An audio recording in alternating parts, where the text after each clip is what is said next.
The first sound Elias Mercer heard from the old wrecker was not the engine. It was something heavy rolling behind the driver's seat.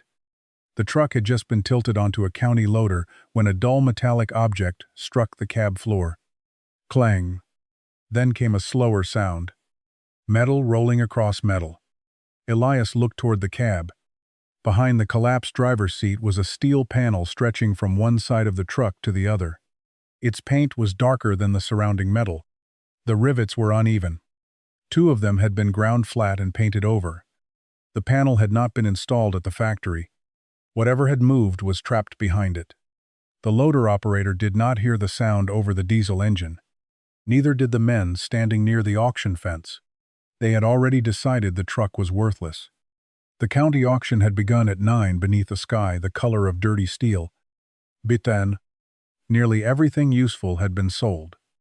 A road grader went to a construction company. 2 pickup trucks went to local farmers. Even a rusted utility trailer brought more than expected.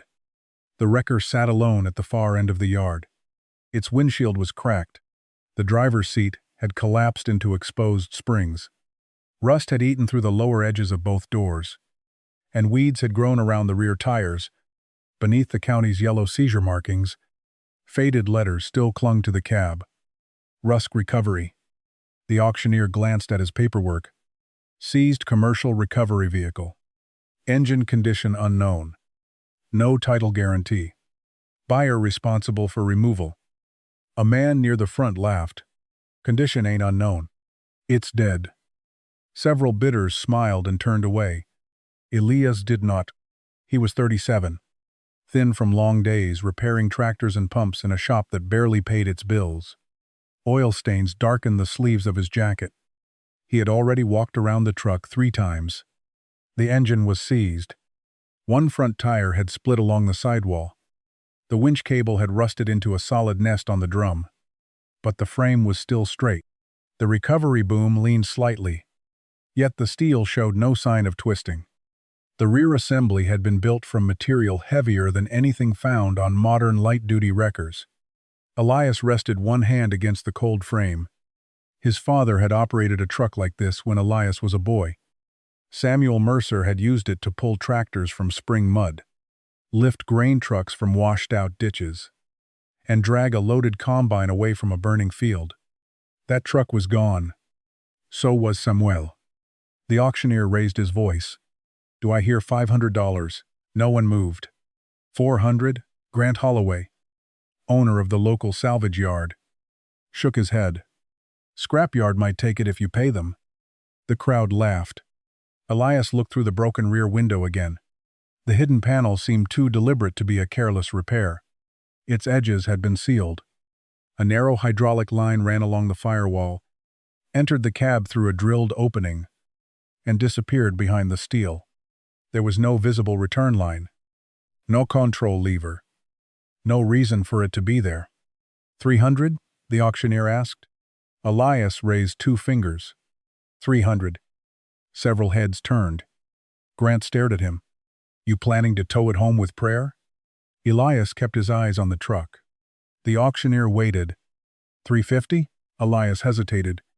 $350 was more than he should spend on anything that could not move under its own power. But the truck was not completely dead. Something inside it had moved. Elias nodded. 350. No one challenged him. The hammer came down. Sold. By noon, a county loader was pushing the wrecker toward a transport trailer. Its tires groaned across the concrete. Rust shook loose from the frame in reddish flakes. As the front wheels rose onto the ramps, the truck tilted again. The object behind the panel rolled back across the hidden space.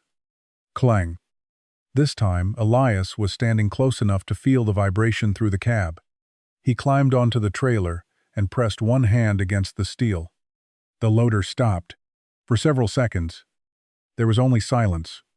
Then something shifted behind the wall. Not loose wiring. Not a mouse.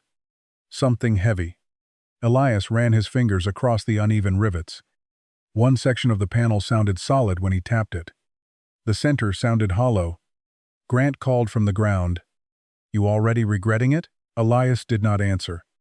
He leaned closer to the sealed wall. The hydraulic line entered near the lower corner and vanished into darkness. Someone had built a compartment inside the cab. Someone had connected it to the truck's hydraulic system. And someone had taken great care to make sure it could not be opened. Elias looked at the rusted wrecker he had just bought for $350. Then he whispered toward the hidden space. "What did they seal behind you?" Elias told people he bought the wrecker because the frame was straight. That was true. He told them the boom could be rebuilt. The winch drum might still be usable. And the rear assembly alone was worth more than the purchase price. Those things were true too. But none of them explained why he had raised his hand at the auction. The real reason had died 20 years earlier. When Elias was 10, his father owned a small recovery business on the edge of town. Samuel Mercer did not tow cars from parking lots or haul broken sedans from highways. He worked the place's ordinary tow trucks, avoided flooded fields, timber roads, collapsed culverts, farm tracks where one wrong turn could bury a truck to its axles. His wrecker was old even then. The cab heater worked only when it wanted to. The engine smoked on cold mornings. Every control lever trembled when the hydraulic pump engaged. But Samuel understood every sound the machine made. He could sit behind the wheel, listen for a few seconds, and say, "That knock is not in the crankshaft. It is the pump bracket. Or, that cable is carrying too much weight on the left side." To Elias, it seemed as if his father could hear thoughts moving through steel. Some of Elias's clearest memories were inside that cab. Mud drying on the floorboards, coffee in a dented thermos, the smell of diesel, vetkenfus, and hydraulic oil. Samuel's hand resting on the steering wheel while he studied the ground before a pull. "Power is the last thing you use," he once told Elias. "First you learn what is holding the weight." At the time, Elias had not understood. Then the bad years came. 3 farms in the county closed within 18 months. Fuel prices climbed. Repair bills arrived faster than recovery calls. Samuel injured his back while pulling a grain truck from a ravine. He returned to work too soon because the bank had begun sending letters. The day the wrecker was taken, Elias was 17. He stood outside the shop while a repossession crew wrapped chains around the front axle. Samuel said almost nothing. He watched the truck roll away with the red boom swaying above the road. 6 months later, he was dead. After that, Elias worked wherever someone needed a mechanic. He repaired irrigation pumps, tractors, balers, generators, and old diesel engines that younger technicians refused to touch. Farmers trusted him because he did not guess. He listened. He tested. He took things apart slowly. But trust did not pay every bill. His shop was a narrow metal building behind a rented house. Cold air entered through gaps in the walls each winter. In summer, the roof held heat like an oven. He owned more tools than furniture and still owed money on half of them. A real recovery truck had always remained beyond reach. Then the county auction placed one in front of him for $350. Ruined, seized, mocked by everyone standing near it, and shaped almost exactly like the machine his father had lost. By evening, the wrecker had been hauled to Elias's property on a farmer's lowboy trailer. The trip took nearly 3 hours because the truck was too heavy for the shortest route. They avoided an old bridge and circled through 2 neighboring counties. When the trailer finally backed beneath the cottonwood beside Elias's shop, daylight was fading. The farmer lowered the ramps. Together, they rolled the wrecker into the grass. It stopped beneath the tree with its boom dark against the evening sky.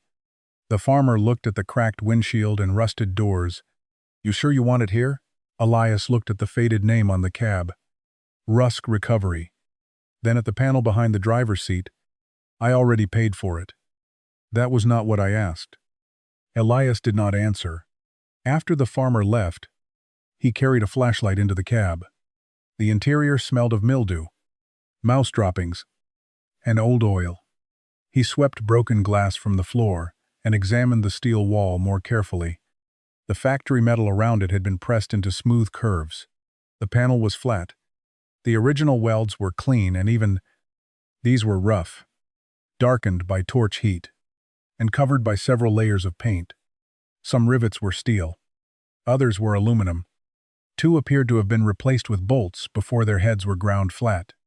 The hydraulic line he had noticed at the auction entered through the lower corner. There was still no visible return line. Elias tapped the panel with the handle of a screwdriver. Solid near the edges, hollow through the center. Then the metallic object moved again. A short scrape. A dull impact. Elias froze. He pressed the flashlight against the seam. A thin strip of hardened black sealant filled the gap between the panel and the cab wall. This was not a storage cover, someone expected to open regularly. It had been sealed against water, possibly air, possibly pressure. Elias followed the line with his fingers until it disappeared behind the steel. His father's voice returned to him. First, you learn what is holding the weight. Elias stood in the ruined cab, listening. For one brief moment, the old truck did not feel abandoned. It felt unfinished. He switched off the flashlight. Darkness filled the cab. Then he spoke quietly toward the hidden wall.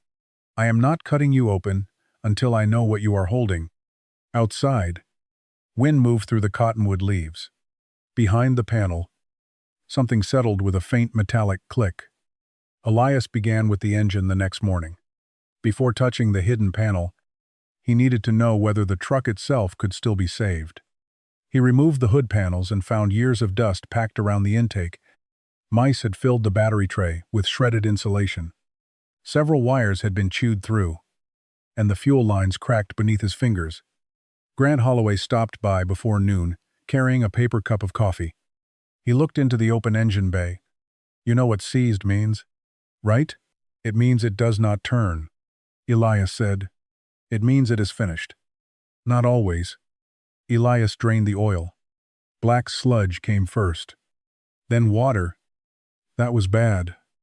But it did not prove the engine was beyond repair.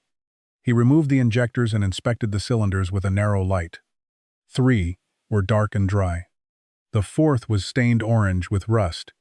Water had entered through the exhaust and settled above one piston. Over time, corrosion had locked the rings against the cylinder wall. Elias filled the bore with penetrating oil, warmed the block, and waited. Each morning, he placed a breaker bar on the crankshaft and applied only enough pressure to test it. The engine refused to move. He added more oil, waited again, then worked the crankshaft forward and backward a fraction at a time. Too much force could bend a connecting rod or crack the piston. Patience was cheaper than rebuilding the entire engine. On the 13th day, the breaker bar shifted. Less than an inch. Elias stopped. He reset his grip and pushed again. The crankshaft moved slightly farther before locking. By evening, it had completed one full rotation. The engine was not alive, but it was no longer frozen. Elias repaired the damaged wiring, cleaned the fuel system, installed a temporary battery, and changed the oil twice. Grant returned when he heard the starter. The first attempt produced only a click. The second turned the engine half a revolution. On the third, gray smoke burst from the exhaust. The old diesel coughed, fired for 2 seconds, and died. Grant smiled. That was expensive smoke. Elias primed the fuel system again. The next attempt lasted longer. The engine shook hard enough to send rust flakes from the hood. Then a deep metallic knock sounded near the rear cylinder. Elias shut it down immediately. There it is, Grant said, the sound of $350 disappearing. Elias ignored him. He rotated the engine by hand and listened through a steel rod pressed against the block. The knock did not sound like a broken crankshaft. It was sharper and appeared only when the engine carried load. Something was loose. Probably a wrist pin or a worn bushing. Repairable, if the rest of the engine survived. As Elias leaned deeper into the bay, his flashlight caught a narrow steel tube running along the firewall. It was too small for a main boom line and too carefully routed to be abandoned plumbing. He traced it toward the cab. The tube entered through a hole drilled beside the original wiring harness and disappeared behind the steel panel. Elias climbed inside and pulled away, a strip of rotten insulation. The line continued into the hidden space. Near the floor, he found a second fitting buried beneath dirt and paint. Another tube emerged from the panel and ran toward the rear frame. A pressure line entered. A return line left. The compartment did not merely contain a hidden object, it contained part of a working hydraulic circuit. Grant leaned through the cab door. "What did you find?" Elias pointed to the fittings. "Someone tapped into the main pump and routed pressure behind this wall." "For what?" "I do not know." "Open it." Elias studied the sealed edges and uneven rivets. "Not while it may contain a charged valve or spring-loaded mechanism. The truck has been sitting for years. That does not mean every stored force is gone." Grant stepped back. "You bought a dead truck because something moved behind a wall. Now you are afraid to look." "I am afraid of cutting into a system I do not understand." After Grant left, Elias restarted the engine for only a few seconds. The metallic knock returned. Then another sound answered from behind the driver's seat. A low internal pulse. Once. Then again. It matched the rhythm of the hydraulic pump. Elias shut the engine down. The cab became quiet. A moment later, something heavy rolled across the bottom of the hidden chamber and struck the steel wall. Clang. The same sound he had heard at the auction. Elias placed one hand against the panel. The truck had revealed its first real secret. The wall was not hiding cargo. It was hiding a machine. And somewhere inside it, a loose piece of steel was still moving. For the next 3 days, Elias traced the hidden hydraulic circuit without touching the panel. He started with the systems he understood: steering, brakes, boom lift, main winch, rear deck controls. None of them used the 2 lines entering the wall. Pressure came from a hand-brazed fitting near the pump, crossed the firewall, and disappeared behind the driver's seat. A second line emerged near the floor and ran toward the rear stabilizers. Whatever Walter Rusk had hidden inside the cab sat between the hydraulic pump and the supports that held the truck during a pull. That made the panel more dangerous than Elias had first believed. A storage compartment could hide tools. A control chamber could move several tons. He searched the cab for an access lever, inspection cover, or factory service point. There was nothing. The panel stretched across the full width behind the seats. Its center sounded hollow, while the outer sections produced a heavier ring. The lower seam had been packed with hardened black sealant. Some rivets were steel, others aluminum, and 2 old bolts had been ground smooth before the wall was painted. It looked improvised, but not careless. Someone had built it in stages, repaired it more than once, and finally sealed it so completely that no curious operator could reach the mechanism by accident. Elias found the original service manual beneath the passenger floor. The pages were swollen and stained, but the cab diagrams were still readable. He spread them across the workbench and compared every measurement. The factory drawing showed an open storage shelf behind the seats. No wall, no hydraulic valve, no lines leading to the rear supports. The entire system had been added after the truck left the factory. That evening, Elias called Martin Bell. Martin had operated heavy wreckers before Elias was old enough to drive. A crushed hip had ended his career, but mechanics still called him when an old recovery system refused to explain itself. He arrived the next morning carrying a cane, a pressure gauge, and a worn leather tool case. Martin walked around the truck once.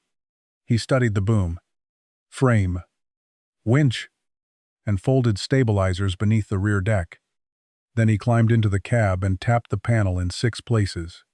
4 strikes produced a sharp metallic note. 2 sounded deep and hollow. "There is a chamber through the center," Martin said. "For an accumulator? Possibly. Or a valve block. Or a spring-loaded locking system. Could it still be under pressure?" Martin crouched beside the lower fitting. "After this many years, probably not hydraulic pressure." Elias looked relieved. Martin raised one finger. "But stored force is not always hydraulic. A compressed spring, a loaded check valve, or a mechanically locked cylinder can still hurt you after the fluid leaks away. He attached his gauge to a test port near the return line. The needle stayed at 0. Then he loosened the fitting by less than a quarter turn. A bead of dark oil appeared around the threads. Something struck the other side of the wall. A hard metallic knock. Martin tightened the fitting immediately. The sound stopped. Elias stared at the panel. That was the loose piece. Maybe. The same thing rolled when the truck was tilted at the auction. Martin tapped the lower seam. If something is loose inside a control chamber, it may be broken. Or it may be a removable locking pin that was never put back. What kind of pin? The kind that keeps a stabilizer from retracting when pressure changes. They moved to the rear of the truck. Martin scraped rust from the right support housing and found a narrow hydraulic pipe entering the frame above it. The pipe matched the return line from the hidden chamber. He examined the folded support more closely. Near the upper hinge was an empty circular bore. Something belonged there. A stelpin, perhaps an inch thick, should have passed through both sides of the bracket. The hole was empty. Elias thought of the object rolling behind the wall. You think the missing pin is inside the cab? I think you should not assume anything until you open it. But if that is the locking pin, then someone removed one of the most important safety parts on the truck and sealed it behind steel. They returned to the cab. Together, they removed the remaining insulation from the lower corner of the panel. Beneath several layers of paint, 3 words had been scratched into the steel: lock before pulling. Elias read them aloud. Martin's face tightened. Walter's warning. You knew him? Only by reputation. What reputation? He could recover equipment from ground that stopped everyone else. Farmers said his truck could plant itself. And the county? They said his modifications made it unsafe. What happened? An overturn? 1 injured operator. The truck was impounded. Martin pointed toward the empty pin bore on the rear support.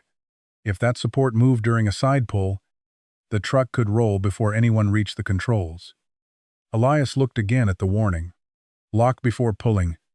Not lower before pulling. Martin said, lock. Near the inscription, Elias noticed a circular depression beneath the paint. He scraped the surface carefully until the outline of a key cylinder appeared. The opening had been painted shut. A key-operated hydraulic valve, Elias said, or a mechanical interlock. Elias reached for a pick. Martin caught his wrist. Not yet. The circuit is dead. The pump is dead. That is not the same thing. Martin pointed toward the rear frame. Before you turn that key, the truck needs to be supported independently. Every hose must be replaced. You need pressure gauges before and after the chamber, and no one stands beneath those stabilizers. Elias glanced at the seized engine, cracked lines, and rusted supports. To understand the hidden system, he would first have to rebuild enough of the truck to control it safely. The panel was no longer simply difficult to open. It was protected by the condition of the entire machine. Before leaving, Martin rested one hand on the cab door. Find out who Walter Rusk was. You think he left instructions? I think a man who scratched a warning into steel expected someone to ignore it. Martin looked at the sealed wall. Do not prove him right. After he left, Elias stood alone inside the cab. He placed his fingertips against the painted key cylinder. Behind the panel, the loose steel object shifted. A short scrape. Then one heavy impact. Clang. Elias looked toward the empty bore in the right stabilizer bracket. For the first time, he suspected the sound behind the wall was not merely part of the mystery. It might be the part that had once kept the truck upright. Elias began looking for Walter Rusk the next morning. The county records office occupied the basement of an old courthouse, where metal cabinets lined the walls, and most files still existed only on paper. The clerk searched the business records first. Rusk Recovery had operated north of town for nearly 3 decades. Its work was unusually specific: farm recoveries, timber roads, washed-out crossings, and heavy equipment stranded beyond paved access. The company had closed less than a year before the county auction. That was the first timeline Elias could trust. The accident had not happened 19 years before he bought the truck. It had happened only months before the county seized it. Elias had owned the wrecker for 19 years. Walter had carried the blame for nearly the same length of time. The clerk returned with a thin folder stained along the edges. Inside were equipment registrations, inspection reports, several tax notices, and one faded photograph of the wrecker when it was still working. The truck looked almost new. Its boom was painted deep red. Chains hung in clean loops from the rear deck. Walter Rusk stood beside the cab with one hand on the door. He was broad-shouldered, gray-bearded, and unsmiling. Behind him, a loaded grain truck sat buried nearly to its differential. Elias turned the photograph over. A date had been written across the back. Below it were 3 words, "Recovered without road access." He thought of Martin Bell's description. Farmers said Walter's truck could plant itself. The clerk found another folder marked, "Recovery Incident, Drainage Road." The accident report described a delivery truck that had slid into a ditch during heavy rain. Walter's wrecker overturned during the recovery. One young worker suffered a broken leg. No one died. The county inspector blamed an unauthorized modification to the support system. The same phrases appeared repeatedly: non-standard hydraulic circuit, altered stabilizer assembly, operator unable to verify locking sequence. Elias stopped at the last line. "Who was operating the controls?" he asked. The clerk checked the report. "Walter Rusk is listed as the responsible operator." Responsible operator, or actual operator? She looked again. "There is also an assistant named Thomas Vale." "Was Thomas interviewed?" "No statement is attached." Elias turned to the photographs. One showed the wrecker lying on its passenger side near the ditch. The cable remained attached to the delivery truck. The left stabilizer was extended. The right was folded beneath the frame. Elias brought the image closer to the window. The empty bore Martin had found was visible in the photograph. No locking pin. He searched the remaining pages. On the final report, Walter had written one sentence in dark pencil: "The stabilizer was not engaged." Someone had crossed it out in red. Beside it, the inspector had written, "Unsupported claim." At the bottom of the folder, Elias found an invoice dated 6 days before the accident. A replacement key cylinder had been ordered for the stabilizer control. The installation line carried the signature of Howard Voss. The test line carried another name, Martin Bell. The locking system had been repaired and tested before the accident. Whatever went wrong had happened during the recovery, not before it. Elias copied the relevant pages and drove to the former address of Rusk Recovery. The property sat behind a sagging wire fence. One side of the workshop roof had collapsed. Tall grass covered the yard. Rusted hooks and lengths of chain lay half buried near the concrete pad. A weathered sign leaned beside the entrance. Rusk Recovery. An elderly woman watched Elias from the house across the road. "You looking for Walter?" she called. Elias crossed the road. "You knew him?" "Everyone out here knew Walter." Her name was Clara Voss. Howard Voss had worked beside Walter for years. Elias showed her the photograph from the county file. Clara studied it. "That was the price recovery," she said. "Every other operator refused the job." "How did Walter get it out?" "He did not pull harder." She handed the picture back. "He changed where the truck carried the force." "Howard helped build the system?" Clara's eyes narrowed. "You found the wall?" "I found the hydraulic lines. And an empty bore in the right stabilizer." Her expression changed. "The pin is missing? It may be behind the panel." Clara looked toward the abandoned shop. "Then Walter put it there. Why would he remove a safety pin and seal it inside the cab? To stop anyone from using the truck?" Elias waited. Clara explained that Walter called the hidden system the balance box. Before a difficult pull, he followed the same sequence every time. Lower both supports. Bring the cable to partial tension. Turn the key. Then pull. The cable tension loaded the supports before the valve locked them. She said, "Turn the key too early." And the system did not hold properly. Turn it too late, and the ground could shift before the pressure balanced. Did Thomas know the sequence? Walter taught him. Then why was the right support folded during the accident? Clara looked toward the ruined shop. Because the delivery truck was sliding. Men were shouting. Thomas rushed. So Walter was not at the rear controls. No. Why did he take responsibility? Clara did not answer immediately. Thomas was 19. His wife was expecting a child. The county attorney was talking about criminal negligence. That does not explain why Walter destroyed his own life. No, Clara said. It explains why he thought he had to choose between two lives. She led Elias into a small shed behind her house. Inside, an old cabinet held gauges, fittings, and hydraulic tools. Clara opened the top drawer. A brass key rested inside. Attached to a metal tag, 3 words had been stamped into it: lock before pulling. Walter gave this to Howard after the accident, she said. Why not keep it himself? He no longer trusted anyone near the truck. Elias picked up the key. Did Howard ever use it? No. Did he know where it fit? Behind the driver's seat. Before Elias left, Clara closed his fingers around the key. Do not turn it because you understand the words. Elias looked at her. You understand the sequence only after you understand what the ground is doing.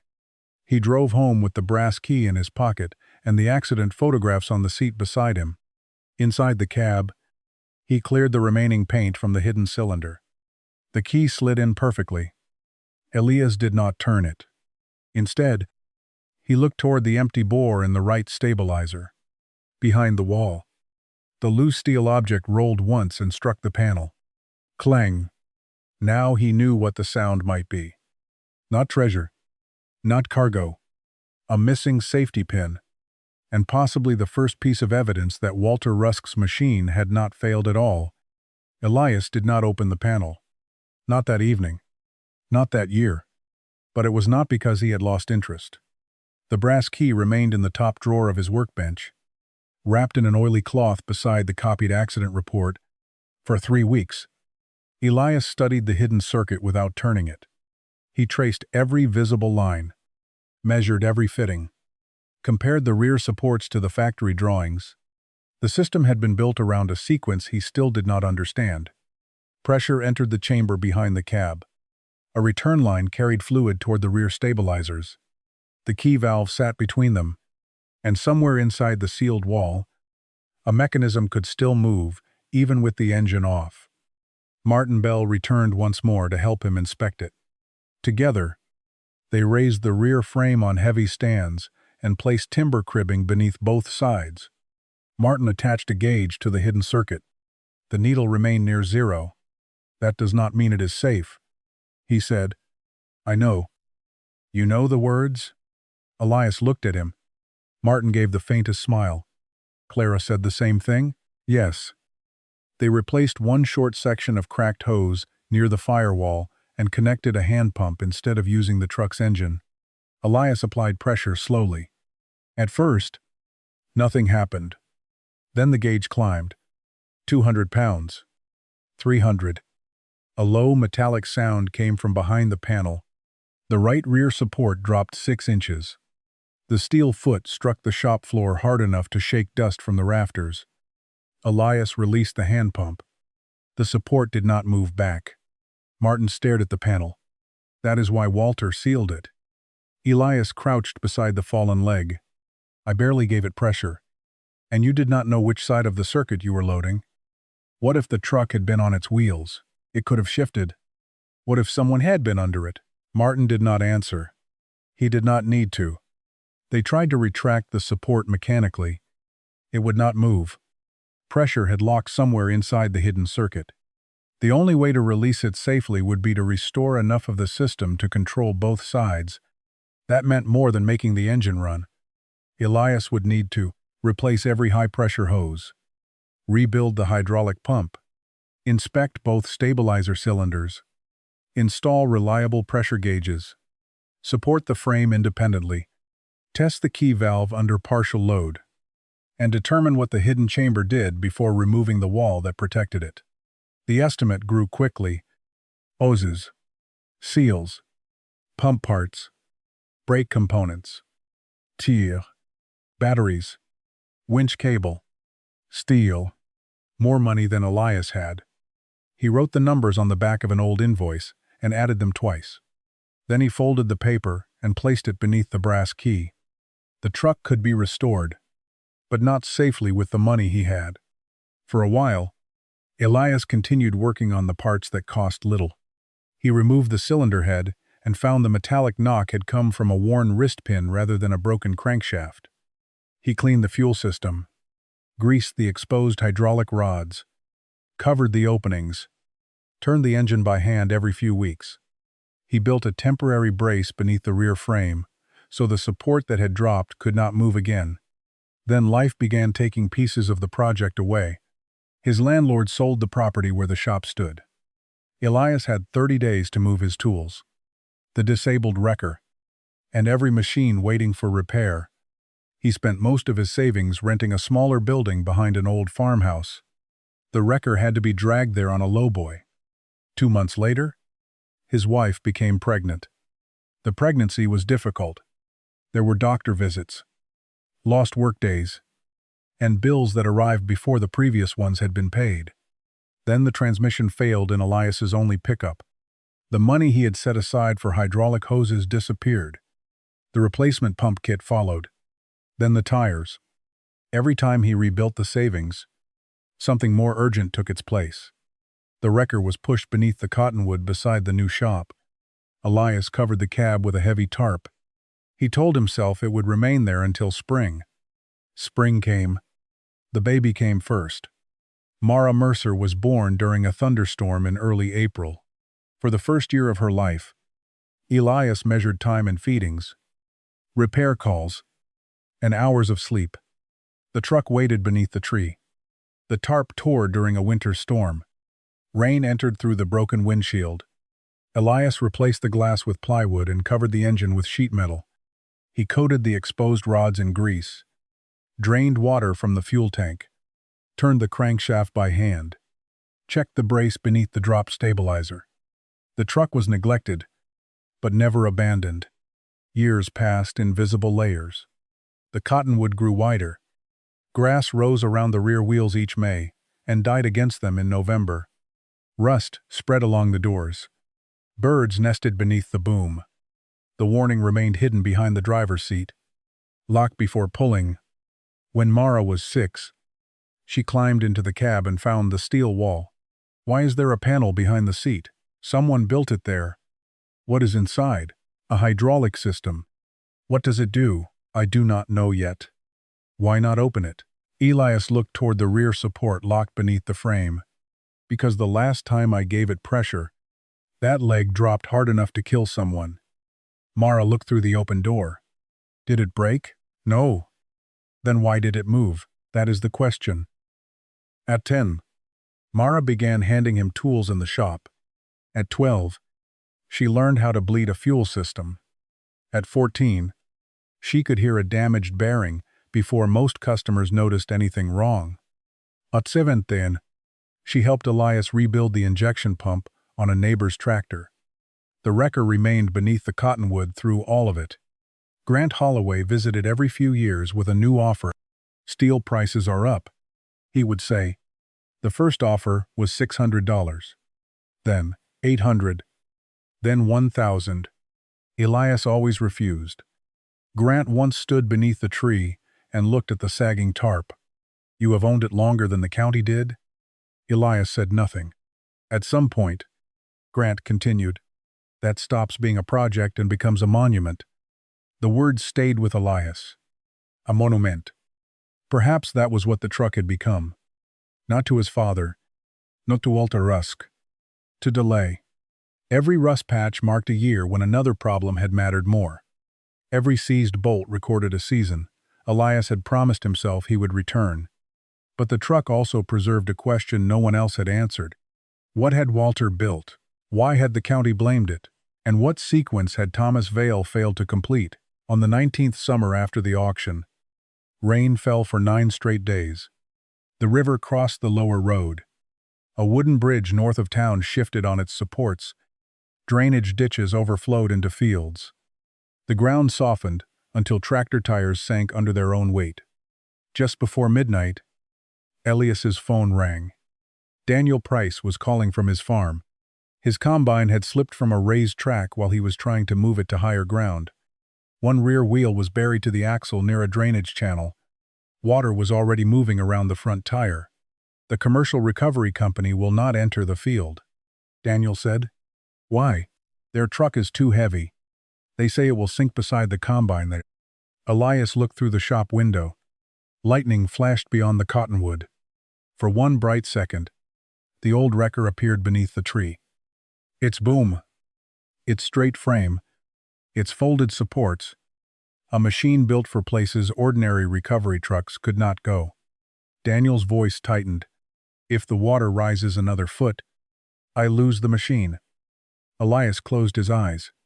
The combine represented years of debt, a season's harvest, a family's survival. He knew what losing one machine could do to a farm. Mara stood across the workbench, listening.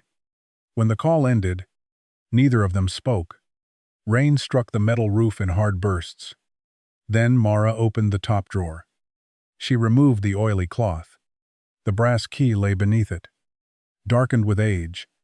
Beside it was the old estimate Elias had written 19 years earlier. Most of the prices were meaningless now, but the list remained clear. Hose, pump, brakes, supports, pressure gauges. Mara placed the key on the workbench. "You always said the truck was built for ground like this." "It may have been. You always said we could not open the system until we could control it." "That is true." She looked around the shop. They had a rebuilt test pump, new hydraulic hose on the rack, pressure gauges, heavy stands, cribbing, a functioning service truck, tools Elias had spent 19 years collecting. The project had waited, but his ability had not. "We can control it now," Mara said. Elias looked again toward the cottonwood. The truck had not become safer while it waited, but Elias had become more capable. He closed his hand around the brass key. "First we make the brakes safe." Mara nodded. "Then the steering? Then the hydraulic lines? And the supports? Before the winch? Before the panel?" Elias picked up his coat. Outside, rain moved across the yard in silver sheets. For 19 years, the tarp had protected an unfinished machine. That night, Elias pulled it away. The fabric tore down the center and fell into the mud. The old wrecker stood beneath the lightning, rusted and silent. Mara aimed a flashlight through the broken windshield. Behind the driver's seat, the sealed panel waited. Elias placed the brass key in his pocket. "Then we finish it," he said. By sunrise, the rain had weakened to a steady mist. Elias and Mara pulled the wrecker from beneath the cottonwood, using a tractor and 2 heavy chains. The tires resisted at first, sunk into 19 years of dead grass and soft earth. When the truck finally moved, it left behind a dark rectangle of mud, rust flakes, and abandoned nests. Mara stood beside it. "It looks worse without the tarp." "It usually does," Elias said. They pushed it into the shop and began with the parts that could kill someone if they failed. The engine could wait. The brakes could not. Both front drums were seized. 2 steel lines had rusted through. The master cylinder contained more water than fluid, and every flexible hose showed cracks. Elias removed the braking system piece by piece, while Mara cleaned, measured, and labeled each component. They rebuilt the wheel cylinders, bent new lines, replaced the hoses, packed the bearings, and inspected every steering joint. Only then did they examine the frame. Elias cleaned the main rails until bare steel showed beneath the rust. He checked the boom mounts, rear cross members, and support housings for cracks or distortion. The frame was heavily corroded but still straight. No broken welds, no twist around the boom base, no separation near the stabilizers. Mara ran one hand along the thick steel. It survived 19 years outside. It was built for abuse. Elias said. Not neglect. We got lucky. The hidden hydraulic circuit received more attention than anything else. They did not trust a single hose connected to it. Every pressure line between the pump, cab wall, and rear supports came off. Elias cut replacements from modern high-pressure hose while Mara tagged each fitting so no line could be reversed during reassembly. Dark oil drained from the circuit, then water, then small fragments of hardened seal material. The main hydraulic pump was worn but rebuildable. Elias replaced the seals, inspected the gears, and mounted 2 temporary gauges.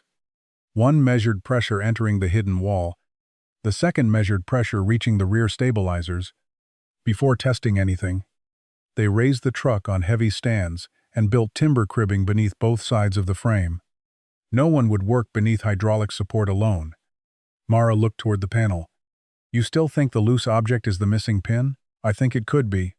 And if it is, then Walter removed it after the accident. To stop anyone from using the truck? That would be my guess. Why seal it behind the wall instead of throwing it away? Elias checked the cribbing. Because he did not want it lost. The answer stayed between them. Walter had not destroyed the system. He had disabled it and preserved the part required to make it whole again. They tested the rear stabilizers with a hand pump. The left leg extended smoothly. The right moved only 3 inches before stopping. Pressure climbed on the first gauge. Almost nothing appeared on the second. Mara tapped the inlet gauge. The restriction is inside the wall. Or the valve is doing exactly what it was designed to do. They released the hand pressure and locked both supports mechanically. Only then did they turn to the engine. The oil Elias had added over the years had protected the lower assembly better than expected. Surface rust remained in 2 cylinders. But neither bore was deeply scored. The old metallic knock came from a worn wrist pin bushing, not a damaged crankshaft. Repairable. They removed the piston, replaced the bushing, inspected the connecting rod, and installed a new pin. The fuel tank came out next. It contained rust, water, and diesel that had turned dark and sour. Mara cleaned it, while Elias rebuilt the injection pump and tested the injectors. They replaced the belts, flushed the cooling system, and repaired the wiring harness. Most of the parts had not appeared overnight. Over 19 years, Elias had quietly collected compatible hoses, gauges, fittings, and old service truck components from machines customers abandoned or could not afford to repair. He had told himself he was saving useful material. Mara now understood that some part of him had always been preparing for this truck. For 3 days, the shop smelled of diesel, solvent, and wet clothing. On the 4th morning, they installed 2 charged batteries. Mara climbed into the cab. Elias stood beside the open hood with one hand near the fuel shutoff. 5 seconds at a time. She turned the key. The starter groaned. The engine rotated twice and stopped. She waited. Tried again. This time it turned faster. On the 3rd attempt, white smoke rose from the exhaust. The diesel coughed once and went silent. Elias bled the fuel system again. Try it. Mara turned the key. The engine fired hard enough to shake dust from the rafters. It ran unevenly at first, missing on one cylinder and rattling the mirrors. Then the idle began to settle. A deep, slow rhythm filled the shop. Mara stared through the broken windshield. It is running. Elias listened carefully. The knock was gone. He watched the gauges. Pump pressure rose. The line entering the hidden chamber tightened slightly. The outlet gauge barely moved. Then a fitting near the firewall began to seep. Elias shut the engine down immediately. They replaced the seal and tested again. First at low pressure, then 1/4 working pressure, then half. No burst hoses. No sudden movement from the supports. No uncontrolled pressure loss. Only after the circuit held steady did they test the winch without a load. The drum turned.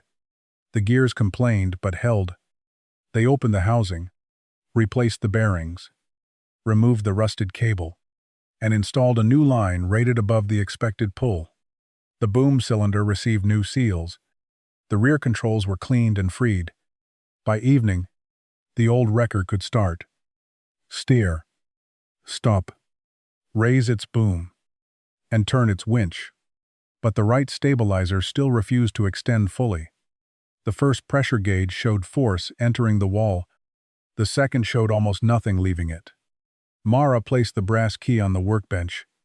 We repaired everything around the system. Not everything, Elias said. What is left? He looked toward the sealed panel. The part Walter did not want anyone using without the full sequence. Outside, rain continued falling over Daniel Price's fields. The truck was alive again. But before it could pull anything, Elias still had to learn how to make it stand. Mara brought the brass key, a drill, and a portable work light into the cab. Elias removed the driver's seat and scraped paint from the circular shape near the lower corner of the panel. A keyway appeared. The brass key slid in perfectly. Do not turn it yet, Elias said. They raised the frame on stands, added cribbing beneath both sides, and connected the hydraulic system at low pressure. Elias watched the two gauges. One measured pressure entering the hidden chamber, the other measured pressure reaching the rear supports. Ready? Mara nodded. Elias turned the key. At first, nothing happened. Then something clicked behind the wall. The inlet gauge climbed. Both stabilizers moved. The right leg, which had stopped earlier, extended another 8 inches and pressed firmly against the shop floor. Mara looked at the second gauge. Pressure is holding. Elias released the key. The pump pressure fell. The supports did not move. He understood the warning at last. Lock before pulling. The key did not open the panel. It activated a hydraulic locking circuit. Pressure entered the hidden chamber, traveled to the stabilizers, then became trapped, so the legs could not retract under load. But one question remained. The key explained how Walter locked the supports. It did not explain how he kept the truck level when one side of the ground sank. Elias shut down the engine and inspected every fitting. No leaks. No pressure loss. They prepared a controlled test. Outside the shop sat an old bulldozer heavy enough to resist the winch but close enough that they could stop immediately. Elias positioned the wrecker on firm ground. They lowered both stabilizers onto steel plates and locked them with the brass key. The winch cable was attached to the bulldozer through a rated shackle. Everyone stayed clear of the cable line. Mara stood at the rear controls. Quarter load first, Elias said. The winch engaged. The cable tightened. The wrecker settled onto its supports. The front suspension rose slightly, but the wheels remained on the ground. Hold. Mara stopped. Elias checked the frame, plates, and gauges. Everything remained stable. Half load. The winch pulled again. The bulldozer shifted an inch through the mud. The wrecker did not slide. It did not lift. The force traveled through the frame and into the locked supports. Mara released the control. It works. It works on level ground. You think Daniel's field will be different? Soft ground always changes during a pull. They loaded chains, cribbing, steel plates, shackles, a pulley block, and extra cable into the side compartments. By late afternoon, the rain had returned. Daniel Price's combine leaned near the drainage channel with one rear wheel buried to the axle. Grant Holloway stood on the gravel beside a modern recovery truck. Its driver had refused to enter the field. Grant watched the old wrecker approach. You tested that thing once in a dry yard? That is why we are going slowly, Elias said. They followed a firmer strip along an old fence line and positioned the truck at an angle. Mara placed steel plates beneath the stabilizers. Elias lowered both legs and turned the brass key. The gauges rose. The supports locked. They routed the cable through a pulley block anchored to a cottonwood stump. Mara engaged the winch. The cable came tight. The wrecker settled. For several seconds, nothing moved. Then wood cracked beneath the right stabilizer. One cribbing block split. The support sank 4 inches. The truck tilted toward the drainage channel. The hidden lock held the leg in place, but it could not redistribute the load. Elias looked toward the sealed panel. The key had revealed only half of Walter's system. Whatever kept the truck balanced was still behind the wall. Elias ordered everyone away from the rear of the wrecker. The right stabilizer had sunk 4 inches into the mud. The hidden lock still held pressure. But the truck leaned toward the drainage channel. Rain struck the cab roof. Mara climbed inside. "We open it now." Elias nodded. Before touching the panel, they secured the truck mechanically. Steel blocks went beneath the frame. A second layer of cribbing supported the rear crossmember. The winch cable remained under only partial tension. If the hydraulic circuit failed, the truck would drop onto steel, not people. They marked the visible pressure lines and cut only along the upper and side seams. The lower edge remained untouched. Mara held a metal shield while Elias drilled through the remaining rivets. 2 bits broke. One fastener had been welded over. When the last head fell, the panel still did not move. "It is sealed," Mara said. Elias pushed a pry bar into the upper corner. The steel bent outward 1/2 inch. A breath of trapped air escaped. Carrying the smell of old hydraulic oil and paper, they pulled together. The panel came free with a low metallic groan. Behind it was not a storage compartment. It was a control chamber. 2 hydraulic cylinders ran horizontally across the cab. Between them sat a steel manifold with 4 hand valves. Copper lines disappeared through the floor, toward the rear, supports. A clouded pressure gauge was mounted above a folded lever. Beside it, stamped into the steel, were 2 words: Ground Equalizer. Mara stared at the mechanism. "This controls each support separately." Elias traced the lines. The key valve locked both stabilizers. The manifold redistributed pressure between them. If one side sank, the operator could extend that support farther while reducing load on the opposite side. Walter had not built a stronger truck. He had built a truck that could adjust while the ground changed. Wood cracked outside. The cab tilted another degree. Mara reached for the nearest valve. "Wait." Elias wiped mud from a faded instruction plate. Most of the lettering was gone. 4 lines remained. Lock main supports. Load cable to half tension. Equalize under pressure. Never release both sides. The warning explained why the chamber had been sealed. Used incorrectly, the system could unload both supports and drop the truck without warning. Elias restarted the engine. Hydraulic pressure returned. Mara watched the right stabilizer through the open door. "Small movement only," he said. She opened the right side valve a fraction. Nothing happened. She turned it farther. The truck leaned more. "Close it." Mara shut the valve immediately. Elias studied the line routing. "That valve is releasing pressure." He pointed to the opposite control. "Use the feed valve." Mara opened it slowly. The right stabilizer extended. Mud rolled outward around the steel plate. The cab began to level. At the same time, pressure on the left gauge dropped slightly. The system was transferring support, not simply adding force. "Hold it there." Mara stopped. The wrecker settled evenly across both legs. Then Elias lowered the folded center lever. A third hydraulic foot descended beneath the frame and pressed into the cribbing. 3 points of support, not 2. The truck became still. They returned to the winch controls. Mara engaged the cable at half tension. The right stabilizer sank another inch. Elias adjusted the equalizer. Pressure shifted. The center foot took part of the load. The truck remained level. Continue. The winch pulled. Mud released the combine with a deep sucking sound. The buried wheel rose. Water poured from the rut. For the first time, the machine moved toward firmer ground.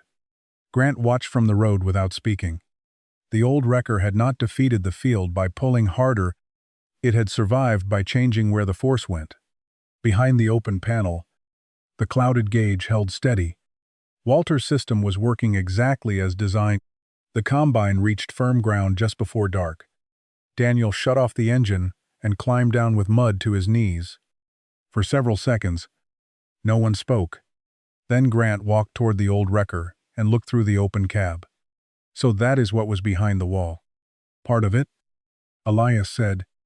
Above the equalizer manifold sat a small steel box with a rusted lock. Walter Rusk had been scratched into the lid. Mara removed the brass key from the valve. It may fit. The key entered the lock. But the cylinder would not turn. They carried the box back to the shop and left the hydraulic system untouched until the truck was supported and pressure had been released. Only then did Elias clean the lock and work oil into the mechanism. On the third attempt, it opened. Inside was a canvas notebook wrapped in waxed cloth. Beneath it lay several folded drawings, 3 photographs, and an envelope addressed to the county inspector. The envelope had never been sealed. Elias opened the notebook first. Walter had recorded pressure tests, support angles, hose changes, and recovery conditions. Many pages contained only numbers. Others carried short warnings. Do not lock without cable load. Right valve sticks when cold. Train second operator again. Near the back, Elias found an entry dated 6 days before the accident. Replaced key cylinder. System tested correctly. T. V. Still rushes the sequence. Mara read the initials. Thomas Vale. Elias nodded. The drawing showed the ground equalizer in detail. One diagram traced the load from the winch through the frame and into 3 hydraulic feet. Another showed what happened if only one support locked. The truck would twist toward the unloaded side. The accident photographs were different from those in the county file. One showed the wrecker minutes before the pull. Walter stood near the cab. Thomas was at the rear controls. The right stabilizer was still folded beneath the frame. Grant looked at the photograph. That proves the leg was not down. It proves the system was not fully deployed. Elias said. It does not prove why. The unfinished letter offered more.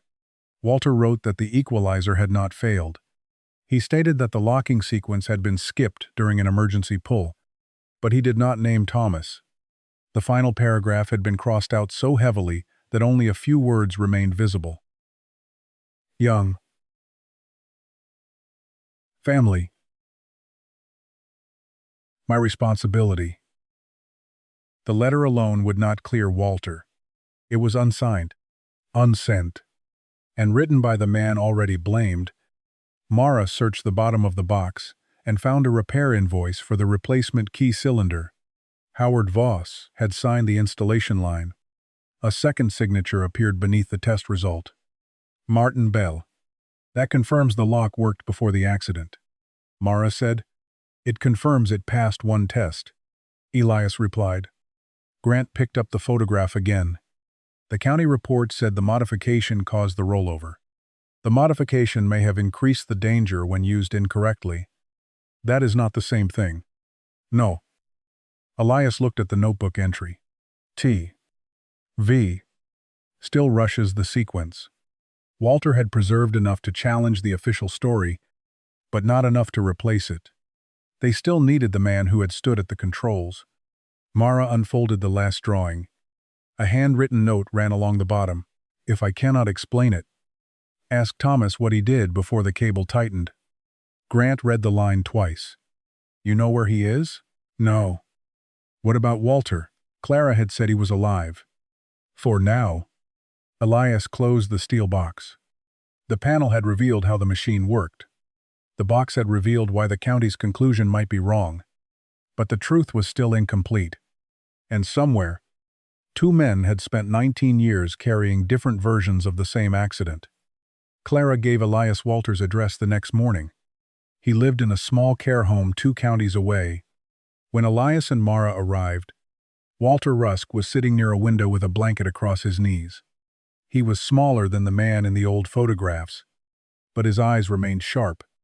Elias placed the steel box on the table. Walter looked at it for a long time. Where did you find that? Behind the panel. Walter's hand tightened around the blanket. You opened the balance box? We used it. For what? A combine sinking near a drainage channel. Soft ground? Very. Walter looked at Mara. Did the right support begin to sink? Yes. And the truck leaned before you found the equalizer? Mara nodded.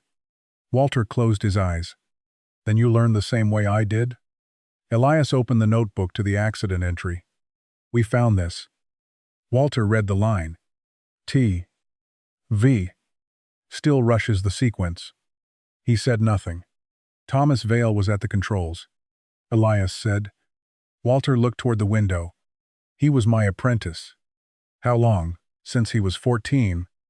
That changed the shape of the story. Thomas had not been a temporary worker. Walter had taught him to weld, rebuild pumps, splice câble, and read the ground before a pull.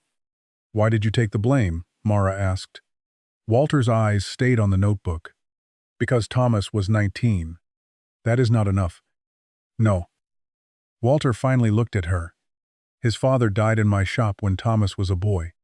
I promised his mother I would keep him working and keep him out of trouble. What happened during the recovery? The delivery truck began sliding. Walter spoke slowly. Men were shouting. Thomas lowered the left support. But the right foot caught beneath the frame. He should have stopped. Elias said, Yes. But he continued. Walter nodded. He tightened the cable before the support was down. Then he turned the key too late. The system did not fail. No. The sequence failed. Walter looked at him. The operator failed. Silence filled the room. Why not tell the county? Mara asked. Walter touched the crossed-out paragraph in the letter. Thomas's wife was 8 months pregnant. The county attorney was talking about reckless operation and criminal negligence. So you protected him? I told the inspector I approved the pull. You lost your license? Yes. You lost the company? Yes.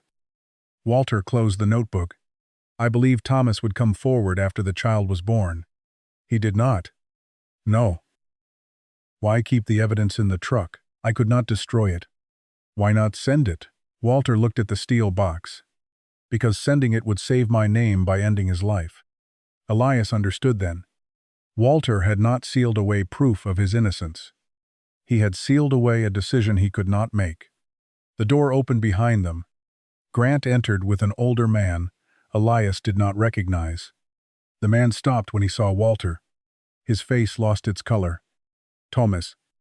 Walter said. Thomas Vale held a county accident report in one hand. Grant had found him through an old salvage invoice. For several seconds, Thomas could not speak. Then he placed the report on the table. I saw the newspaper photograph of the truck. Walter waited. I knew someone had opened the panel. Thomas looked at Elias. The right foot jammed. Walter told me to stop. I thought I could lock it after the cable tightened. His voice broke.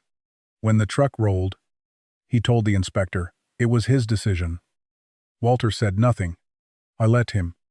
Thomas looked at the floor. I have let him for 19 years. He removed a folded statement from his coat. I signed this yesterday. Elias opened it. Thomas had described the skipped sequence, the folded support, and Walter's order to stop the pull. The statement did not erase the accident, but it corrected the cause. Walter read it once. Then he handed it back. Thomas waited for forgiveness. Walter gave him something else. Make it useful. Thomas looked up. Go to the county. Walter said, correct the record. Then teach the sequence to someone who will not rush it. Outside the window, rainwater moved along the edge of the road. For 19 years, Walter had carried the blame. Thomas had carried the truth. Now neither man could leave it hidden. Thomas delivered his statement to the county 3 days later. The old accident file was reopened. Walter's notebook, the repair invoice, Martin Bell's signature, the photographs, and Thomas's confession were reviewed together. The county did not declare the modification perfect. It did something more honest. It changed the cause of the rollover. The revised report stated that the recovery system had not failed mechanically. The truck had overturned because the locking sequence was incomplete, and one stabilizer had not been deployed before the cable was loaded. Walter Rusk's license could not be restored after 19 years. His business could not be returned. But the final line that had followed his name for nearly 2 decades was removed. Unsafe, unauthorized modification. In its place, the county wrote, "Operator procedure not completed." Elias brought Walter a copy of the corrected report. Walter read it without speaking. When he reached the final page, he placed one hand over the words and closed his eyes. "Is that enough?" Elias asked. Walter folded the report carefully. "It has to be." Thomas kept the second part of his promise. He returned to Elias's shop with old fittings, 2 pressure gauges, and a box of parts saved from Rusk recovery. For several weeks, he helped Elias and Mara rebuild the ground equalizer properly. They replaced the remaining seals, added mechanical locking pins beneath the supports, installed modern gauges where an operator could see them from the rear controls. Then they mounted a metal instruction plate inside the cab. Lower all supports. Load cable to half tension. Lock before pulling. Equalize under pressure. Never release both sides. The panel was not welded shut again. Mara installed it on hinges. The old rivet holes remained visible around the edges. Elias chose not to cover them. The scars were part of the machine's history. By autumn, the wrecker returned to work. Not on highways. Not in parking lots. It went where Samuel Mercer and Walter Rusk had always taken machines like it. Flooded fields. Timber roads. Soft ground beyond paved access. Mara operated the rear controls while Elias read the soil and watched the gauges. Before every pull, she spoke the sequence aloud. Not because she needed help remembering, because Walter had learned what silence could cost. One cold morning, they brought the restored wrecker to the care home. Its boom was deep red again. The faded Rusk recovery lettering remained beneath the newer paint. Walter stood beside the truck with one hand on the door, nearly matching the old photograph from the county file. Mara placed the brass key in his palm. Walter closed his fingers around it. "You keep it," he said. "It belongs to you." "No." He handed it back. "It belongs to whoever remembers the sequence." Mara hung the key around her neck. Walter walked slowly around the truck. He examined the supports, the hinged panel, and the new instruction plate.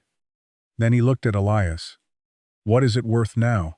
Elias glanced at the straight frame, the corrected report inside the cab, and Mara standing beside the rear controls. 19 years earlier, the county had called the truck seized equipment. Grant had called it scrap. Elias had paid $350 because something moved behind a wall. He had thought he was buying steel. Instead, he had bought an unfinished question. A lot more than anyone at the auction knew how to measure. He said.